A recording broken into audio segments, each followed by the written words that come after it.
I'm Jacob. I'm Yuri. And we're going for a drive.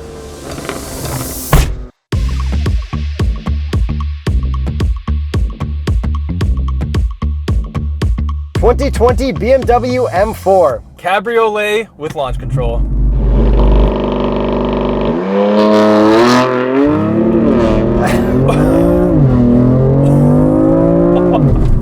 All right, so it's pretty quick. If you like launches as much as we do, don't forget to subscribe and hit the notification bell. Because we're launching every car, baby.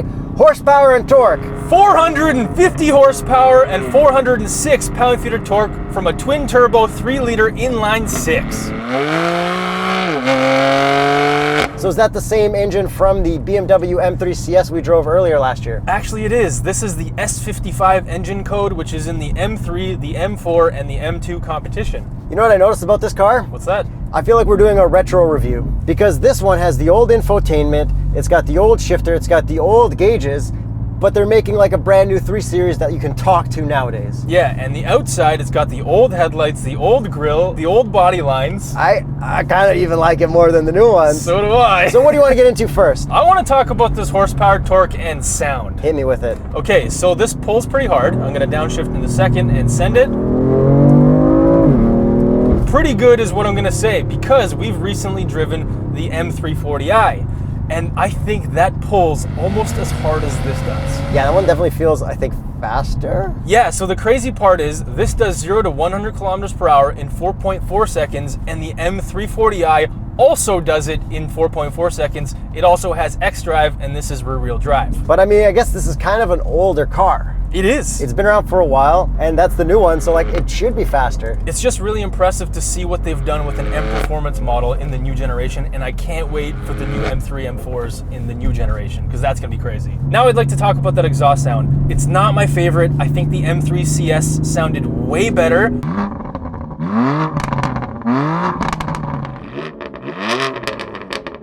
And that only had like muffler modifications of some sort. So all I would want to do is take that exhaust system and put it on here, and I think it would sound amazing. See, I can't really pin the difference between that and this, but I absolutely love the sound of this M4. Like it's so like high pitch and like raspy, I guess. It's very raspy. I'm like, yes! And then it's got some burbles in the Sport Plus modes, and then in the efficient mode, it's got like pretty much no burbles. So let's cut to that clip.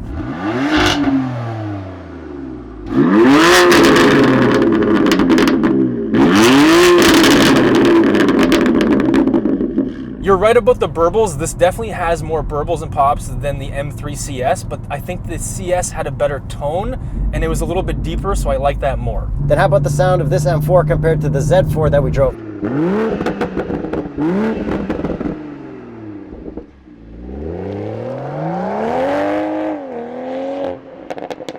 I didn't really like the burbles and crackles from the Z4 as much as I love everything about this. I totally agree. I think this sounds better than the Z4, for sure. So overall, really, really, really good sounding. Overall, yes, just not my favorite. Now let's talk about this transmission. It is a dual clutch. It's not a ZF, and it's a 7-speed. Yeah, so the dual clutch lurches if you don't do it properly, so you have to treat it like a real manual. Okay, so the first one actually lurched on its own, and then you put on an act there. No, that was no act. But it does shift really quickly when you really send it. So I'll downshift in the second, the third, and click really fast. Does the head-up display help with your shifts? No. It is the old head-up display, the blue on blue. Remember we complained about that like ages ago? I haven't even looked at it, to be honest, because I have these nice analog old school gauges and I love them. Whoa, the tach goes the right way? Yeah, it goes the right way, and we even have shift lights just right around it. Wow. I know. Retro review. No, I'm not. I because I'm bouncing around, my foot's moving. I'm dead serious. Okay, I've never had that problem. All right, you're right. I told you. And let's address these drive modes because they are the best. We got 3 buttons to adjust everything, and that's it. There are no like sport modes. It's just sport for your engine, sport for your suspension, sport for your steering. It's great. But we don't have those 2 M buttons that are in red on the steering wheel. We just have like 2 little M buttons. But they're still M buttons. They're just not they're not flashy. Red trigger buttons. Anyways, I've set my M2 button to be my Super M mode, so then it goes into MDM mode. But my M1 is like super comfort mode, so then I can just relax in this Cabriolet. However, I've pretty much never relaxed because I just keep leaving it in M2 because this car is so fun to drive. And I'm gonna send it in NBM mode because regular traction is not as good as the new BMW, so I gotta have one off. And so let's see how much sideways you can get. It's very controllable. However, it does kind of have a tendency to kind of try and get away from me, like almost a little bit of understeer before it oversteers. So it's like a little snappy left and right? Exactly. Not like the M2 competition, which was a hot knife through butter. That's right. So this is slightly less controllable, but no less fun. And the steering doesn't feel weird at all. Nothing like the new M Performance BMWs, which are really annoying. This is just great. And the old M Performance BMW, because technically that M240i was one of this generation. That's true. Yeah, you're right. So this has amazing steering in comparison to everything else from BMW. So let's get you into the driver's seat and talk about looks and a bunch of other fun stuff. All right, you're right. I told you. However, the best part... However, the best part is that this is actually available with a manual for $4,000 less. Okay, yeah, that's the best. Yeah, I'm sorry. I told you. Okay, so I want to start with this Cabriolet stuff. Go for it. Because it's a hardtop convertible, does this count as no B-pillars? I think this counts as no B-pillars for sure. Like, this is so good. I don't think it counts. I appreciate the effort, but like unless it's a hardtop with no B-pillars, it's just too easy. But what do you mean? It is a hardtop and there's nothing else like this. I don't like cars that convertible with no B-pillars. It's too easy of a way out. But since it is a convertible, I think we should take the top down for the rest of the review. For sure. Okay, so we got one button that we push down or up. By the way, we can do this when we're driving, but it's just safer to do it when we're not driving. And it looks really cool when the top goes down. Yeah, the way everything compresses into the trunk, which pretty much kills all the trunk room. Yes, there is no trunk space in this car. And now it feels like a total convertible. Oh yeah, this feels amazing. I love this. And now a gingerly drive through Cliche Corner. Gingerly, eh? That's gingerly to me. Just oversteery enough with traction on a little bit just to keep in control. It's a lot of fun. Because this is a hardtop convertible, I think this is like getting 3 cars in one. And I'm just gonna say that this is my favorite version of the M4. Okay, and now I'm gonna get into looks and say why I absolutely hate it. It ruins the slope of the roof to the back. Like, it still looks kind of like an M4, but it just kills that nice body line. So it does a little bit. However, compared to other convertibles and cabriolets, this looks way better because it's not a soft top. See, I like the soft top because then you're fully committing to the convertible life instead of like half committing. This is a full commit. Look, full commit. Yeah, but you're not full committing with the hardtop shape. I know. I don't like, what I'm trying to say is, I don't like sacrificing the perfect roof slope for a convertible. Does the M4 look good with a hardtop? Yes, it does look better than the M4 Cabriolet in general. And that means a lot to me, and that's why I couldn't do it. But if you're comparing Cabriolet to Cabriolet, which would be like a C63S Cabriolet. See, I don't compare soft top convertible to hard top convertible. But you should, because they're all cabriolets. I disagree. All right, let us know in the comments why I'm right. But what I do really like about the convertibleness is the sound of the exhaust. Oh, so good. Okay, looks, back to looks, sorry. What's your favorite angle? I think the front angle, because it's so aggressive. The headlights are old school compared to current gen. I think the front, 3/4.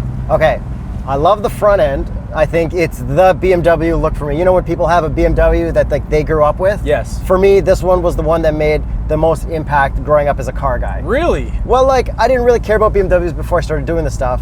So like this is the shape that I like. Okay. I think it's all the round headlight ones for me, like the E39, the E36, like that's the BMW. Yeah, see, I didn't care back then. All right. And then we got that big, huge hood bulge, which I think is awesome. Yeah, it's so cool. It kind of transfers over from the previous like V8 ones. And then we've got a nice lip kit, some carbon fiber. The grille is nice and normal. Nothing is out of proportions. Exactly. I love the front end of this. So then if we go to the side view, I think this is where the biggest change happens because the new BMWs, they lost that like big archy rear quarter panel and everything and those hard body lines that reflect really nice, but this still has that. Yeah, I love how this looks from the side, definitely more than new ones. And especially since an M4 is just a 2-door M3, the new M4 is going to look like that 3 Series. Yeah, it's going to be interesting. So like they're going to lose this, and like all the paint colors on the M4 were always great. This is an all right blue. Like I don't really like blue. Oh, I love this blue. But when it pops super hard. I was always a gold M4 kind of guy. Yeah, the mustard, what is it, Yasmarina yellow or whatever it's called? Absolutely love it. Austin Phoenix yellow, something or other, let us know. And then how about the wheels on this? The best wheels fitted to an M vehicle. They kind of look like Smokey and the Bandit wheels, I think a little bit. No way! Anything that's like honeycomby like that. No way. But these are really good. I love these wheels so much. They fit the car so well because this does have the competition package, and that's why we get these amazing wheels. Then we got huge brakes as well. Yeah, they look awesome. What's the Continental recommended tire for the M4? The Conti Sport Contact 5P. And then how about the back end? I love it too. It looks so good. It's got the traditional old style taillights, I guess. But they're nice and LED. They look really good. Then we've got, I guess, your favorite kind of exhaust tip that's real wrapped in carbon fiber. Exactly. Real exhaust tips. It's, wow, what a novel feature. And I just like love the way it sounds, especially top down. Like I just gotta say that again, because this is one of my favorite exhausts. Not as good. What? Not as good as an Alpha. It just feels so good. Maybe because it's top down, but like, listen. Yeah, that rasp, I just don't like it. Oh, that. Yeah, no, the CS has a way better exhaust for me. And then we also have a carbon fiber rear diffuser. I think overall the back end looks pretty solid, very aggressive. Yeah. And the coolest mode is actually from the trunk, which is very weird since we're talking about the back. There's actually this mode that you can actually raise the trunk, kind of like a Transformer robot thing. Just so you can have more access to everything in there? Yeah, exactly. Very different. So overall, M4 better than the new 3 Series or not? Yes. Okay, I also agree. Looks-wise. Yes. So let's get into the interior then, since this is old school. This is also better than the new one in certain ways. Okay, so let's start with, I guess the biggest feature is the tach. It's analog, it's not weird, and I absolutely love it. Should they have changed anything? No. And then if we move on to our infotainment, we've got the older style. I could connect my iPhone to that for wireless CarPlay very easily. Your Android Auto still doesn't work. Hey, BMW, doesn't work. Ah, so good. And then we've got our rewinding satellite radio stations, still no tune mix. We've got our cup holder, which will fit a small cup just fine. And what's the cool part about this one? Oh, the actual USB port. They moved it to the upper part so that it never gets water in it. Did they move it or did they not move it to the bottom? Yeah, they just didn't move it. We should probably do the visor test in that case. 3, 2, 1. Fail. I mean, that's kind of like a convertible thing. They never pass. Well, Mercedes does. And then like all BMWs, we've got the scroll wheel to control stuff. It's super easy to use. We got all our climate stuff, which is hard buttons, which is really nice. Materials are solid. We have very minimal gloss black, but we do have some. We got carbon fiber, which I love. We got white interior, which I also love. So what do you like more, that peanut butter brown or this white? Because I think I like white BMW interiors more than the tan color. I think it depends on the spec for me. I think this needs the white interior with the blue paint, but in certain colors like a red would need a tan. Yo, somebody on Instagram posted their like aqua colored BMW with red interior, and I think that is the best spec I've ever seen any BMW in my life. And then the steering wheel is a nice big fat BMW steering wheel, which feels great. And how do the paddles feel to you in comparison to the new generation? This is so amazing. I know! Like, why doesn't Audi do this? Why doesn't everybody do this? This is not even that big of a deal. I know, it's not. And they're smaller than the new generation, but they feel better. And how do you like the seats? Medium. Medium. I'm not like overly impressed with them or anything. I feel like I'm actually sitting a little higher than I'd like to sit. I think the driving position might be a little bit higher than the new M340i, but overall I find them very comfortable, decently bolstered. No issues. And the backseat room obviously sucks because it is a convertible. Yeah, it's all right for what it is. However, we should probably address the pylon in the room. Okay, we addressed that in the M340i video. I did not hit any cones. I can keep posting videos of the person in front of me hitting cones, or you can stop giving me this cone, BMW. You know, just toss it right now. See you later.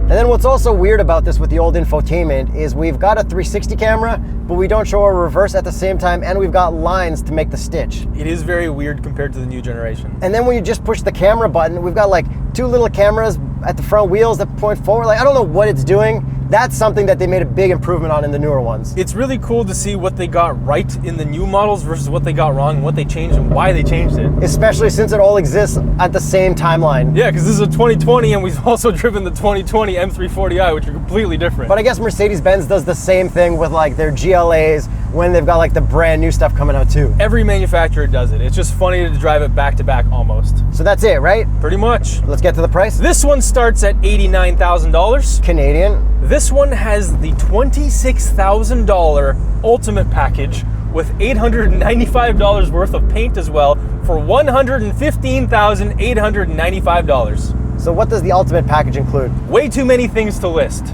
I think that's kind of a lot for an M4. But you thought the M3 CS was good value, which was way more. Yeah, but it says CS at the end.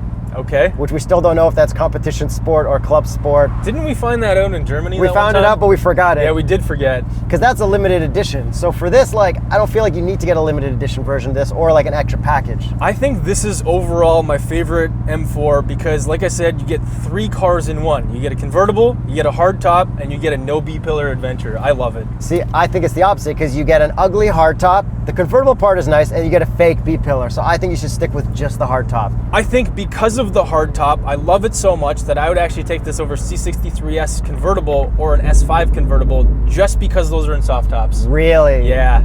That's how much I like this. But I guess there is a lot of other competition for this since it is a rear-wheel drive, front-engine, 6-cylinder. Not in terms of luxury cars, I think that's pretty much it. But like performance-wise too, like a Camaro would keep up with this pretty well. Keep up, yeah, and plus it's a convertible, so yeah, sports cars. So let us know what you guys think of the M4 Cabriolet. Would you get this over the regular M4? Are you excited for the new generation? Don't forget to subscribe and hit the notification bell. Patreon.com/TheStraightPipes and visit Teespring for cool straight pipe shirts. Swag. Oh no, sorry, shirt. I'm not supposed to call them swag anymore. Yes! Yes! Good job!